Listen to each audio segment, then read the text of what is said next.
Nou, daar in die hof ook natuurlik, is daar altyd al in daai tyd ook met die doodsvonnis was Galgiemoor ook maar deel van die hele setup daarso in die howe as gevolg van die lewe en dood het basies homself afgespeel in die howe. Ja, dit is eintlik baie hartseer. Ek sien deesdae mense vra baie dat die doodsvonnis moet terugkom en so aan. Ek dink nie hulle besef wat dit werklik behels as jy in 'n hof sit in daardie kliniese koue omstandighede waar daar nie eintlik emosie is nie. En dat jy daar hoor dat 'n ou se lewe van hom weggevat word. Koud en klinies, sonder emosie. Ek weet dit is verskriklik wat die ouens doen. Ek meen ons het dit baie gehad. Nou as jong advokaat het ek dit baie ervaar dat die proses was eintlik soos volg. Die regter het gewoonlik sit met 2 assessore. Sy assessore is gewoonlik ou ervare afgetrede landdroste of partymal ou ervare afgetrede advokate, maar regsouers. Hulle sit langs hom. Hulle moet oor die feite besluit. En hy besluit oor die reg. So nou gaan jy deur die verhoor en dan word die ou nou skuldig bevind aan moord. Kom ons vat nou maar moord wat 'n halsmisdaad was daai tyd. En dan daai tyd as 'n ou aan moord skuldig bevind word, dan is die doodstraf verpligtend geweest tensy daar versagtende omstandighede bevind word. So die proses was die hof vind hom skuldig aan moord. Ja. En dan vra die hof vir die verdedigingsadvokaat of hy enige getuienis wil aanbied wat op versagtende omstandighede neerkom en of hy wil argumenteer. Partymal is die versagtende omstandighede in die feite wat voor die hof is. En dan hoef jy nie getuienis te lei nie, jy argumenteer dit net.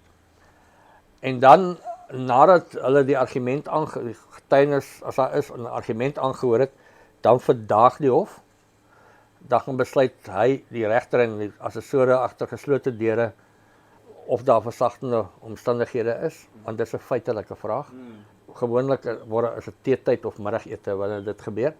En dan as hulle terugkom, dan gee die hof dan sy uitspraak of daar wel versagting is of nie. As daar nie versagting is, is dit een straf en dis die doodstraf. As daar wel is, dan argumenteer jy oor 'n gepaste vonnis. En die makaberste van alles is, as ons gewoonlik teruggekom het na so 'n verdaging en jy sien die baljuw sit daar in die banke tussen die toeskouers, dan weet jy, hier kom die doodstraf. Sure. Hier in Gramstad was dit ou Fanie Marits was die baljuw geweest. En hy het die manier gehad om soos om daar te sit en te lyk soos iemand met 'n lean and hungry look. Wat nogal erg was. As jy inkom en jy sien ou Fanie sit daar, dan weet jy, ou gaan doodstraf kry. Maar nou, dan as hy die doodstraf gekry het, die hof gee dan doodstraf, jy sal aan jou nek hang totdat jy dood is. Party regters van die ou regters het dit nou nog meer dramaties gemaak. Dan het die hofordonnans voordat die regter die doodstraf uitspreek nog ook uitgeroep, hear ye, all here present, so julle langst 'n ding wat uit die Engelse reg uitkom. Wat dit nog meer makaber maak. Maar in elk geval, maar voor die regter die doodstraf uitspreek, het hy altyd vra hy dan vir die beskuldigde, is daar nog iets wat jy wil sê voordat ek die doodstraf oor jou uitspreek?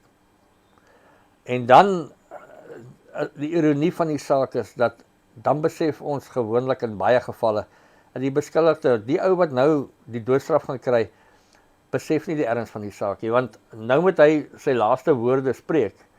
Maar nou wat hy nou vra is, hy wil weet wat het van sy skoene geword, wat hulle gevat het om DNS op te doen, en wie gaan sy broek regmaak wat geskeur het terwyl hulle hom gearresteer het en so. Dis nou wat hy vir die regter wil sê voor die doodstraf oor hom uitgespreek word. So dis duidelik die arme mens weet nie waaroor dit gaan nie. Ek weet hy's 'n gemors. Ek weet hy het nou moord gepleeg en al die, maar dit is net so pateties om dit te sien. So gebeur dit dat daar 'n skollie voor 'n ou regter kom. Skollie wou heel verhoor niks sê nie. Hy wou niks praat nie. Hy's getuienis is oorweldigend teen hom. Die regter sit met sy 2 assessore, hy is deur die hele proses, Scully wil nie praat nie, hy kom nie getuig nie. Sy Prodeo advokaat het maar gekruis voor sover hy kon, maar die ou wil ook nie in sy verhoor gaan getuig. So hy is onafwendbaar stuur hy op die doodstraf af.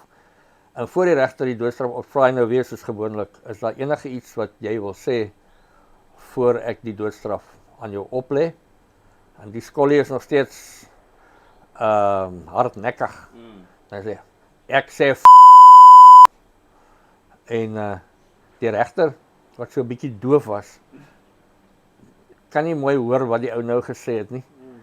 En hy leun oor na sy een assessor toe en hy sê vir hom, wat sê hy?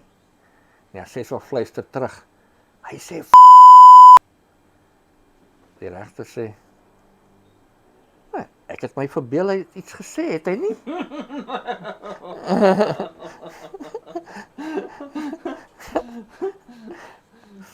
So, dit is nou snaaks op daai oomblik, dan vat dit so 'n bietjie van die edge af, Yeah. van die That's all he has to say about that. ja.